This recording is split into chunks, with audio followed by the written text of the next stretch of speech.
Muy buenos días para todos. Siendo las 8:44 del día de la fecha, iniciando nuestra sesión ordinaria. Como primer punto del orden del día tenemos definición de día y hora para las sesiones del periodo 2025. Quería consultar a los colegas a ver si no podemos sesionar los lunes a las 12 horas los lunes. Así quería escuchar el parecer de los colegas, porque los miércoles 8:30 de la sesión tenemos a las 9 horas, algunos tienen reunión de bancada y sobre todo si hay proyectos importantes para abordar, los miércoles ya prácticamente nos disponemos de tiempo. Así que quiero escuchar el parecer de los colegas para sesionar los lunes a las 12 o escuchar algunas otras alternativas que tienen los colegas. Señor presidente, pido el uso de la palabra. Sí. Yo estoy muy de acuerdo con su propuesta, presidente. Para que sea a las 12. A las 12 del lunes. Los lunes. Fantástico. Federico, no hay inconveniente. Ningún inconveniente. Ningún inconveniente. Entonces, fijamos el senador Díaz Verón.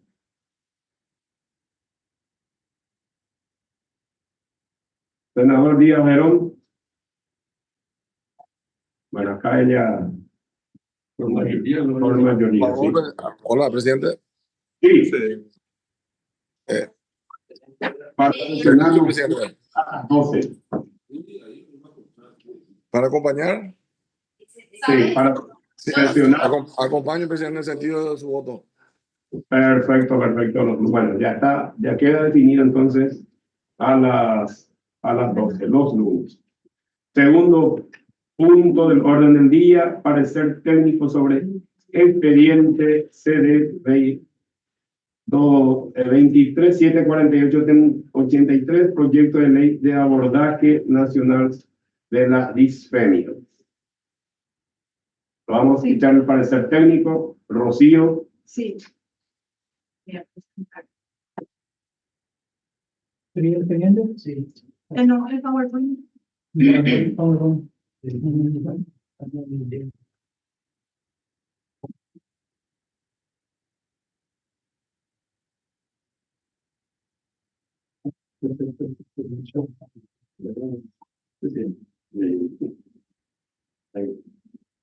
La primera vez que tenemos una mesa técnica.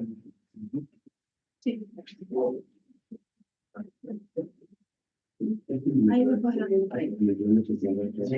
Bueno, buenos días para todos.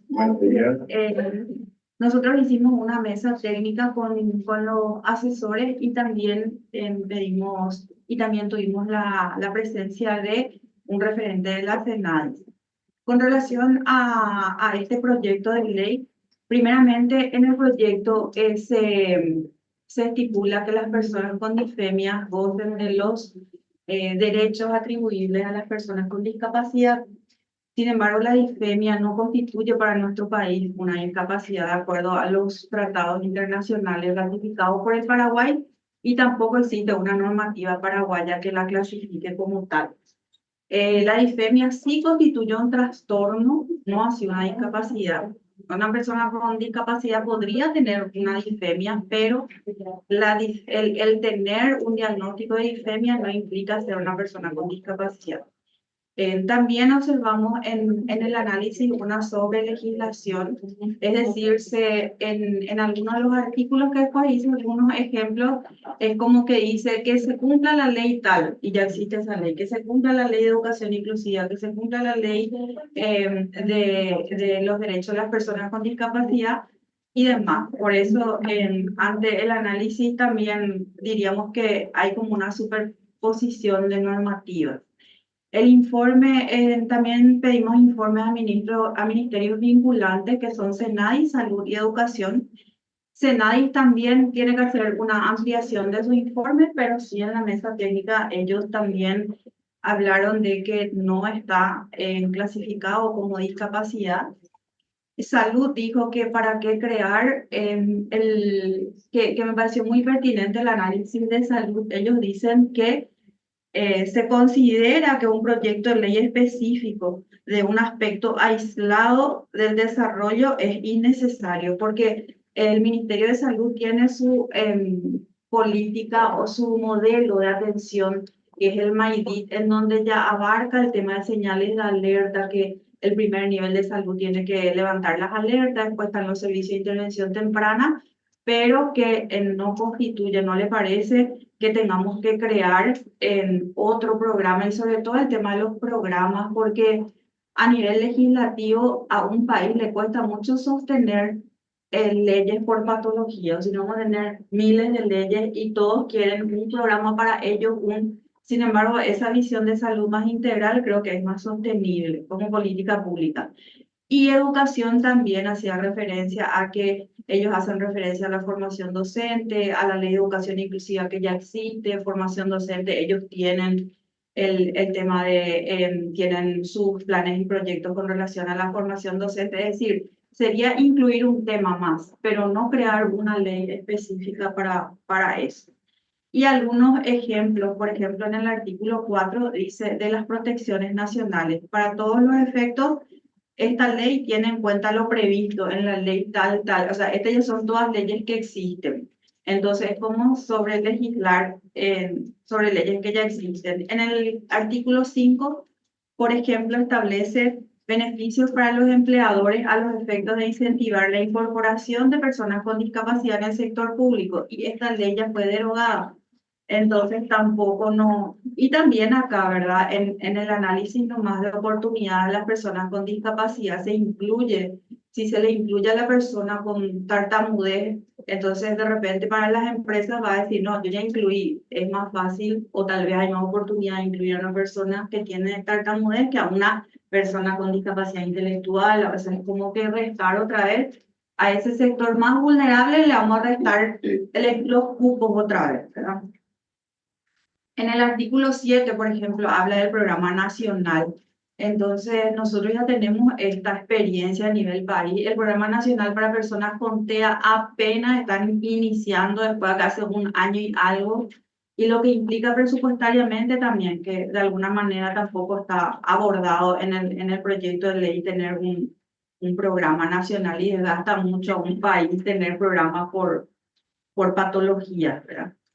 Y también de la cultura de educación inclusiva, hablan también de la creación de oficinas de atención. Eso ya existe una ley donde habla de crear en las municipalidades y gobernaciones. O sea, está sobre legislado igualmente.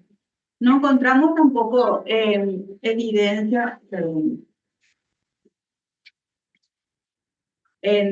no se evidencia que el proyecto justifique vacíos normativos, que busque llenar y qué aspectos aporta soluciones y en qué aspectos aporta soluciones innovadoras que no están contempladas ya en leyes vigentes. Entonces, por lo tanto, en esa técnica se ha consensuado sugerir el rechazo de dicho proyecto, salvo mejor parecer del mismo. Colegas, Presidente, realmente para mí la bifremia o tartamudez, así como decía ya, no es una discapacidad. Yo conozco personalidades que tienen esta pequeña, una cuestión neurológica, y conozco gente realmente que tienen ese problemita, pero no por ello son discapacitados. Son gente que ocupan alto cargo inclusive. Hoy día con las formas de comunicación que tenemos, si es motivo para que una persona se comunique fluidamente, hoy es la tecnología. Uno a veces escribiendo acá se recita del otro lado, hoy día la inteligencia artificial, todo, tenemos todo a mano. Yo creo que esa pequeña esa pequeña parte de comunicación es lo que hace que parezca que esa persona padezca de una discapacidad. No, así no, para mí no es una discapacidad. Así como yo te lo manifiesto. Gracias, presidente. Excelente. Allí, así como estaba mencionando Rocío, para muchos va a ser en perjuicio de los que realmente están con discapacidad, porque esto ¿cómo se llama? Los espacios que tiene que ocupar una persona con discapacidad tanto en instituciones públicas como privadas, eso le va a restar absolutamente su cupo, no se cupo para ellos, no se va a en menoscabo de ellos. Yo también estoy de acuerdo contigo, presidente. Acá, senador. Bueno. Noelia, Pipo, estamos por el rechazo, el parecer de nuestra comisión, del equipo técnico, es el rechazo. Así es. También, presidente, pido la palabra. Presidente, yo creo que tenemos que fortalecernos en otras leyes que ya están legisladas que amparan a las personas con discapacidad en ciertas afecciones, y esto sería realmente, yo no considero como una discapacidad, completamente de acuerdo con el senador Erico, con la licenciada Rocío, en que no sé eh, qué tanta dificultad, aparte de ese tropiezo que tienen para hablar, ¿verdad? No sé si técnicamente se dice así, pueda considerarse como una discapacidad, ya que intelectualmente ellos están a nivel de cualquier normotípico. No sé si así es la expresión, licenciada Rocío. Sí, así mismo. Y sobre todo también de repente puede ser una etiqueta a las personas con diferentes, Así, ¿no? Entrar exacto. dentro del grupo y de repente le dicen no. Para la inclusión laboral tenés que esperar que se llame el llamado para personas con discapacidad, si no, no se puede. Así. Para ellos Y, mismos también puede ser limitante final. Totalmente. claro, y eso justamente decía el senador Erico, ¿verdad? Que justamente le va a poner una etiqueta, no sé si fue el senador Erico o el presidente, que mencionó que eso también podía limitar su acceso a oportunidades laborales, porque va a tener una etiqueta que realmente no debería, ¿verdad? Entonces yo optaría por esperar, aguardar nomás este proyecto por el rechazo realmente. Excelente, excelente. Senador Díaz Verón. Senador Díaz Verón. Bueno, vamos entonces para senadora Armelinda. Sí, senadora Armelinda.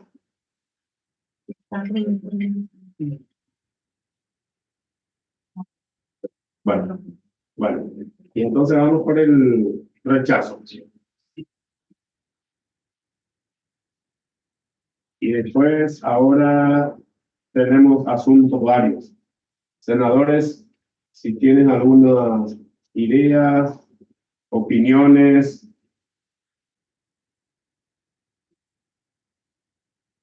Estamos en asuntos varios. Yo puedo hacer alguna sugerencia, señor presidente. Sí. Sí. El otro día, en conversación con parte de su equipo, del equipo técnico de la Comisión de Discapacidad, estábamos viendo, estábamos conversando. Esto realmente fue una ronda de tereré en la que estamos realmente tratando de ser más integrativos con las personas que tienen cierta etiqueta, ¿verdad? Sobre la Sí. discapacidad. Y quería exponer nomás el interés del equipo técnico de asignarle más tareas a los funcionarios, porque eh, yo digo que sí, cuanto más tareas nosotros le asignamos dentro del Congreso, ellos se sienten mucho más útiles, ¿verdad? Se va a sentir más Entonces, importante. claro, entonces esta fue mi opinión personal. Evidentemente el equipo técnico no emitió su opinión, solo me escuchó, pero quería exponerle a los colegas. Si existe la capacidad, si existe la forma de que los funcionarios, ¿verdad?, puedan hacer tareas extramurales, digo, en el sentido de extra comisión. Hacerle, por ejemplo, hoy una tarea en el archivo de ir a ayudar a acomodar documentos, carpetas, luego ver en otras dependencias del Congreso cómo nosotros podemos darle tareas a ellos para que puedan también utilizar su espacio laboral como una terapia ocupacional, en el sentido del servicio, en el sentido de la utilidad, en el sentido de sentirse parte de este proyecto que es la inclusión de las personas con discapacidad en los sectores laborales, ¿verdad? Porque a veces, si ellos están mucho tiempo quietos, ellos sienten también una etiqueta mucho más grande. Entonces, me encantaría, ¿verdad?, que maduremos esto con los técnicos, con recursos humanos, con talento humano, a ver cómo nosotros podemos designarle una vez a la semana y que sea de manera rotativa tareas que hagan que esta inclusión sea visible en el ámbito laboral y utilizarlo como una terapia ocupacional. Es solamente una opinión personal, señor presidente. Me parece fantástico y estoy totalmente de acuerdo contigo, senador. Acá justo me sopló ya lo en el oído Julio, pero justo ahí vos me mencionaste para hablar con la gente de talentos humanos y compañía, así que yo creo que sería fantástico y hacerles sentir a ellos importante. En la medida que ellos se sienten útiles, se van a sentir obviamente realizados, fortalecidos. Estoy más que seguro. Yo creo también muy interesante y clave lo propuesto por la señora senadora, porque es ida y vuelta. Con eso también vamos a promocionar la cultura inclusiva acá. Sí. O sea, para que también los demás se den cuenta que ellos sí pueden aportar, de que ellos entonces es un ida y vuelta en la promoción de la cultura inclusiva en el Senado. Totalmente de acuerdo, senadora. Eso vamos a ir fortaleciendo eso y acá vamos a hacer un trabajo técnico y sobre todo nuestro funcionariado que tenemos en el Senado, trabajar en base a eso. Excelente aporte, mi querido. Gracias, muchas gracias, presidente. Bueno, con esto damos por concluido nuestra sesión del día de la fecha, siendo las 9:02.